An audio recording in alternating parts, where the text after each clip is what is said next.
Point में depression in freezing point, ये भी एक कोलिगेटिव प्रॉपर्टी है and it is written by delta t है।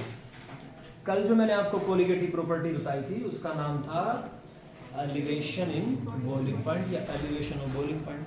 This is depression in freezing point या डिप्रेशन ऑफ फ्रीजिंग पॉइंट। ठीक है, तो डिप्रेशन इन फ्रीजिंग पॉइंट क्या है, पहले तो इसको समझते हैं एग्जांपल से।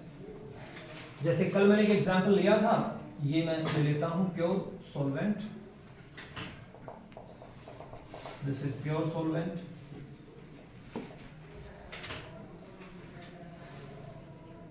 Its vapor pressure supposed to be P degree and यहां पर मैं ये ले लेता हूं एक सॉल्यूशन, ये मैंने एक सॉल्यूशन लिया,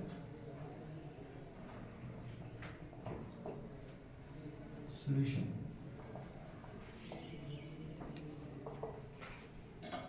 सॉल्यूशन इसका वेपर प्रेशर मान लेता हूं है P1।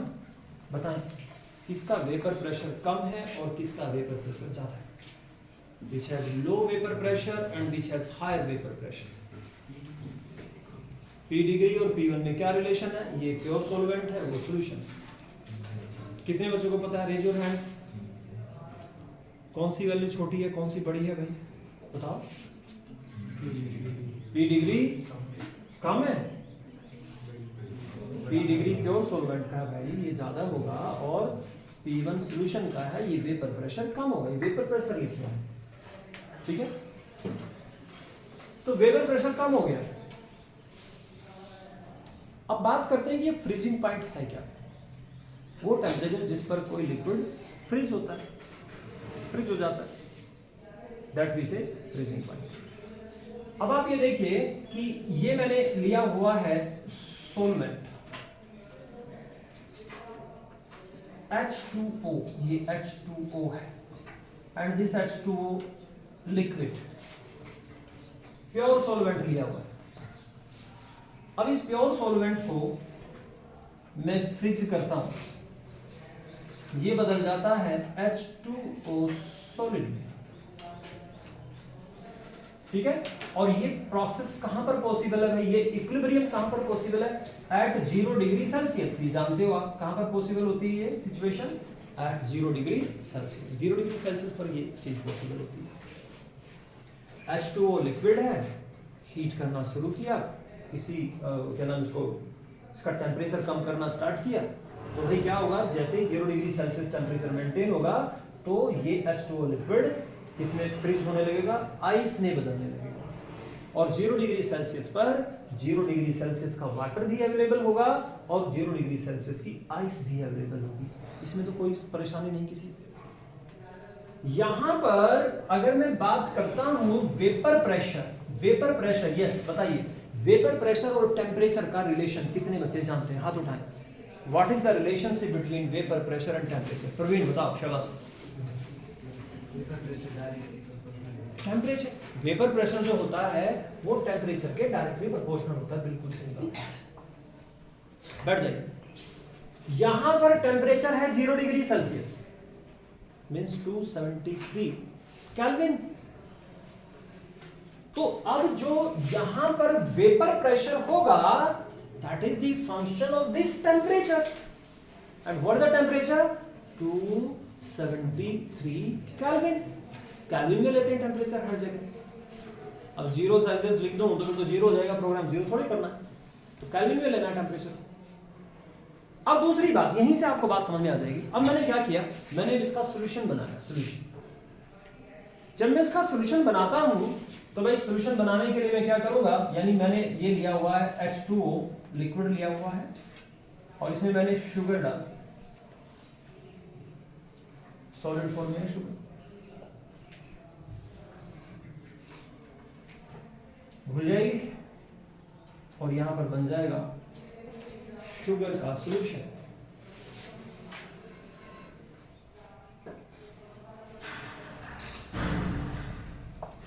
कोई समस्या, शुगर इन एक्वस, बोलिए, बोलो भाई।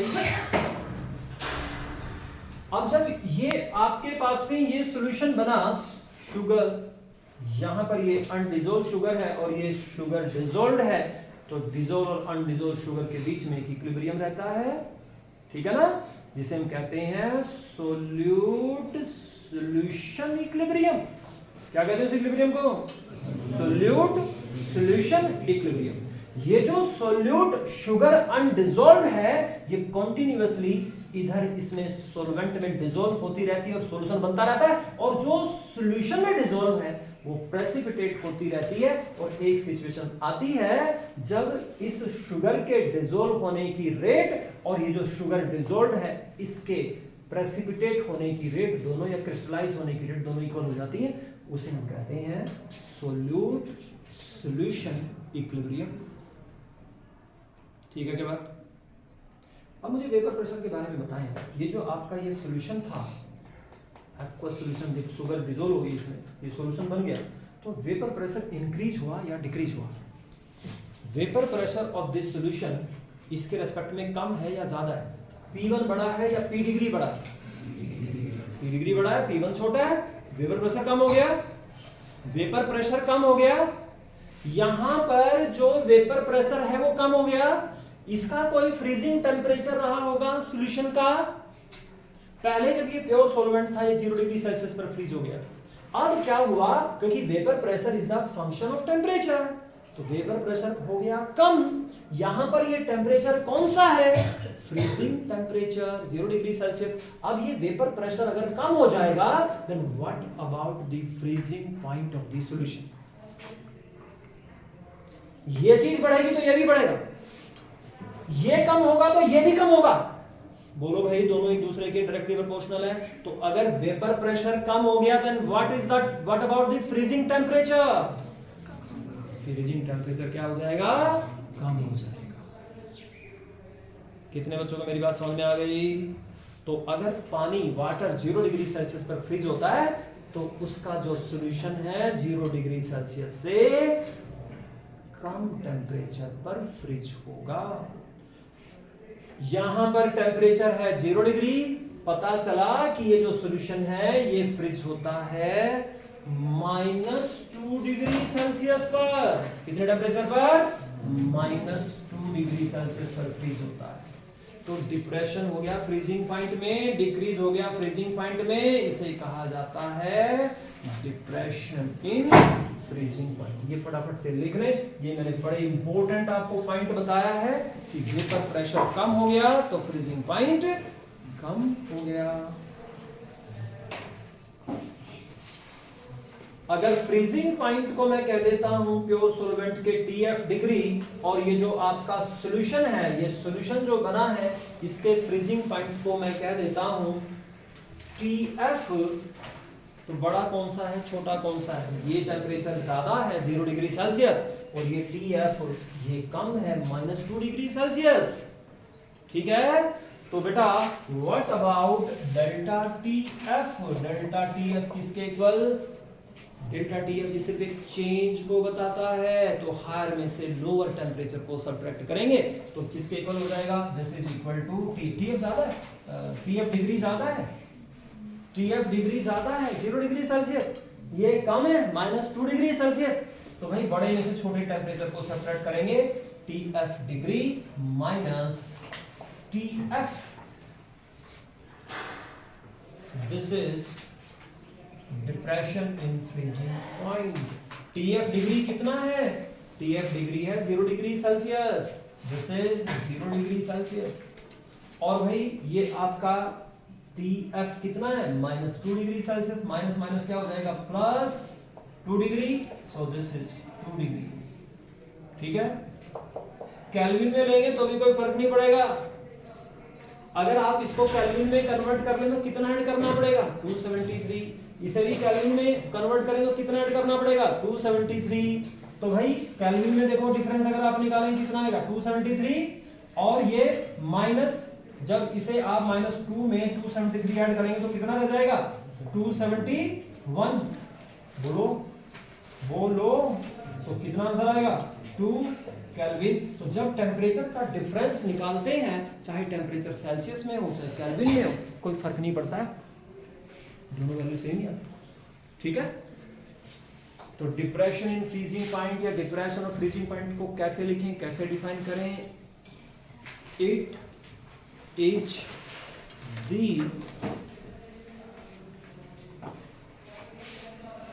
decrease in the freezing point. It is the decrease in the freezing point of a solution with respect to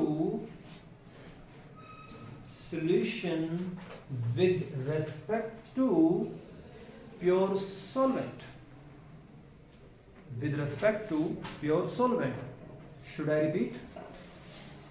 It is the, क्या लिखा बेटा आगे बोलो?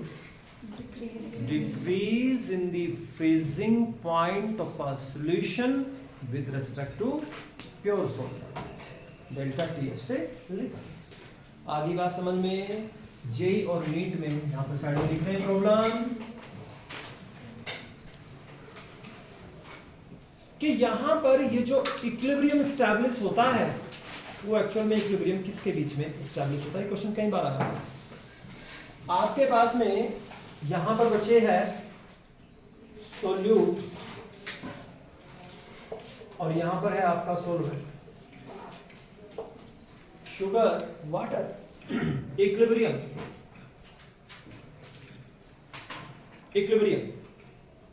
इसके बाद में फिर क्या हुआ? ये बन गया सॉल्यूशन।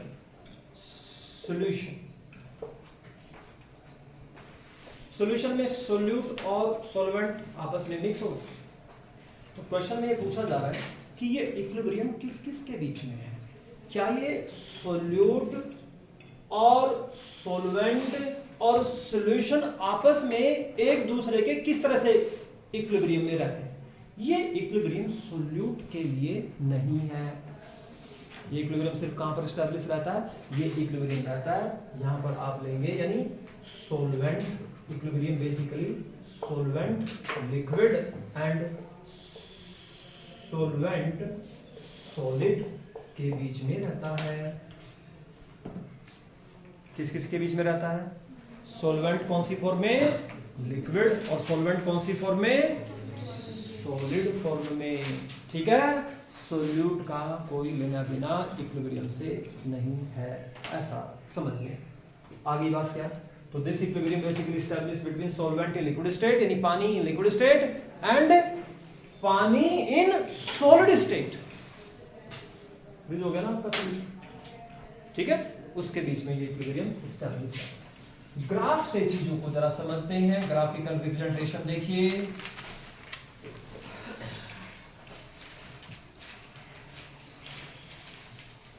ग्राफिकल रिप्रेजेंटेशन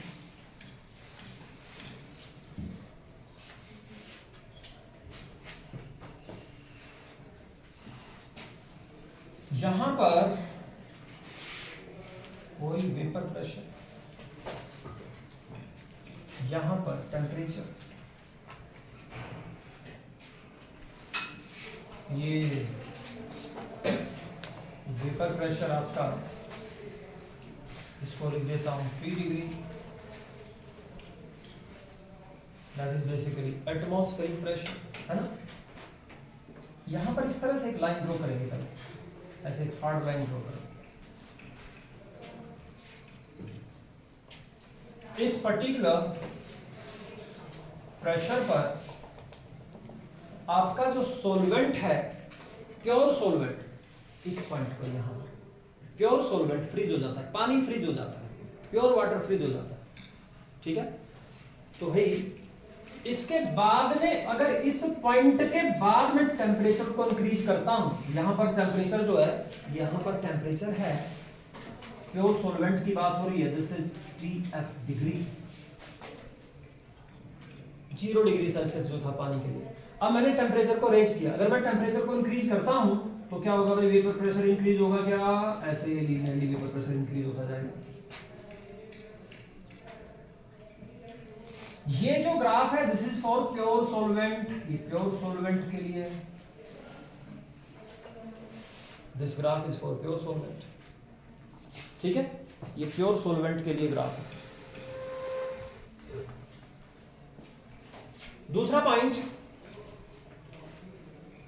अब मैंने सॉल्यूशन बनाया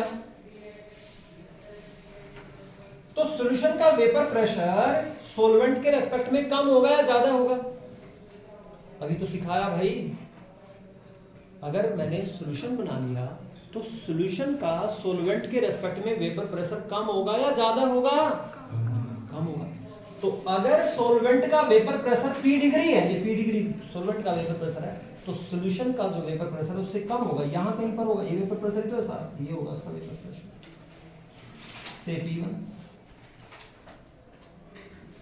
इस पॉइंट पर आपका सॉल्यूशन फ्रीज हो जाता है। क्यों भाई? सॉल्यूशन इससे कम टेंपरेचर पर फ्रीज होगा ना, अभी बताया, क्योंकि वेपर प्रेशर कम तो फ्रीजिंग पॉइंट भी कम। तो यहां पर इस पॉइंट पर आपका कौन फ्रीज हो जाता है? सॉल्यूशन। और भाई अगर आप इसका यहां से टेंपरेचर बढ़ाना शुरू करेंगे तो वेपर प्रेशर तो बढ़ता जाएगा, बढ़ता जाएगा, बढ़ता जाएगा। ये ग्राफ किसके लिए है? ये सॉल्यूशन के लिए है। दिस वी से सॉल्यूशन फर्स्ट, इसे मैं सॉल्यूशन फर्स्ट कह देता हूं, ठीक है? इसे मैं क्या कहता हूं? सॉल्यूशन फर्स्ट कहता हूं। एक और सॉल्यूशन बनाया, वो सॉल्यूशन पहले वाले सॉल्यूशन से ज्यादा कंसंट्रेटेड है। सॉल्यूशन जितना ज्यादा कंसंट्रेट होता जाएगा, वेपर प्रेशर उतना ज्यादा कम होता जाएगा, ठीक है? अब मैंने एक और सॉल्यूशन लिया, पहले प्योर पानी लिया, फिर उसमें 1 ग्राम शुगर मिलाई, सॉल्यूशन बना लिया, उसका फ्रीजिंग पॉइंट निकाल लिया। फिर दूसरा पानी लिया, उसमें 1 की जगह 2 ग्राम शुगर मिलाई, और उसका वेपर प्रेशर तो और कम हो जाएगा भाई। समझ रहे हो क्या बात? तो उसका वेपर प्रेशर और कम है, उसका वेपर प्रेशर ये है, यहां पर वो फ्रीज होगा। इसके बाद अगर आप टेंपरेचर बढ़ाते हैं तो ग्राफ इस तरह से जाएगा बच्चों। ये आपका है TF, इसे आप कह लीजिए TF डैश। ये TF फ्रीजिंग पॉइंट है सॉल्यूशन फर्स्ट का, और TF dash is the freezing point of solution second. जितना ज्यादा आप कंसंट्रेट बनाएंगे सॉल्यूशन को, उतना फ्रीजिंग पॉइंट उसका कम होता जाएगा। समझ में बात आ गई क्या? अरे बात समझ में आ गई भाई? तो यहां से एक सीधा सीधा हम रिजल्ट निकाल सकते हैं कि जो डेल्टा TF है वो किस पर डिपेंड कर रहा है? वो डिपेंड कर रहा है डेल्टा P पर। जितना प्रेशर में डिफरेंस ज्यादा से ज्यादा होगा with respect to pure solvent, उतना डेल्टा TF की वैल्यू ज्यादा से ज्यादा होगी। हाँ या ना? अरे हाँ या ना?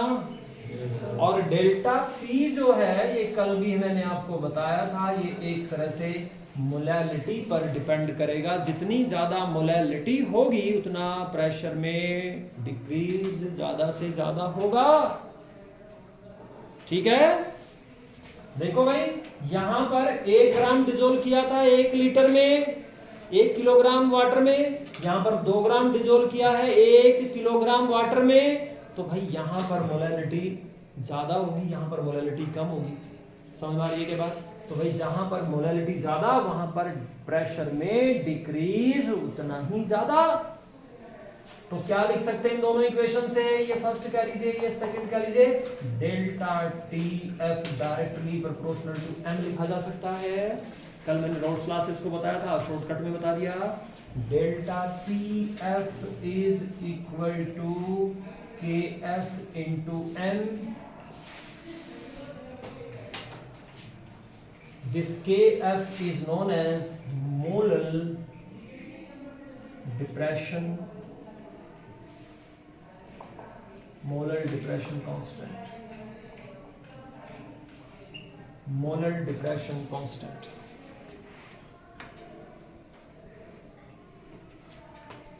और इसका एक और नाम होता है cryoscopic constant, CRYOSCOPIC, cryoscopic constant. क्या ये बात यहां पर समझ में आ गई? और क्या लिख सकते हैं बच्चे से? इसे मैं और लिख सकता हूं, और मॉडिफाई कर सकता हूं। Delta TF is equal to KF into molality की पूरी आप मैथमेटिकल फॉर्मूला लिख सकते हैं, divided by gram molar mass into यहाँ पर W1, what is W1, you have to take W1 in gram, this is also the formula, this is also the formula. बात समझ में आ गई बच्चों? ये पॉइंट समझ में आ गया ठीक से या फिर से बताऊं, बोलो, have you got this point? अच्छा, KF की डेफिनेशन कितने बच्चे बनाएंगे भाई, कैसे बनाएंगे इसकी KF की डेफिनेशन? क्या करें डेफिनेशन बनाने के लिए? देखो थोड़ा फट से definition, delta TF is equal to KF into M, M को ले लीजिए 1 मोल पर किलोग्राम, तो डेल्टा TF किसके इक्वल आ जाएगा? KF। तो क्या डेफिनेशन हो जाएगी बच्चे? It is the depression in freezing point, अलग तरीके से लिखवा देता हूं, KF की बात हो रही है, definition of KF, definition, it is the depression in freezing point when molality of the solution is unity, when molality of the solution is unity, unity का मतलब it is the depression in freezing point when molality of the solution is unity, unity that is 1 mole per kilogram, that is 1 mole per kilogram, this is known as KF। बोलो बच्चों, आ गई क्या बात समझ में? बोलो बेटा, जैसे हमने KB को लिखा था मैथमेटिकली, KF को भी ऐसे मैथमेटिकली लिख सकते हैं, M1 into RTF degree square divided by 1000 into delta H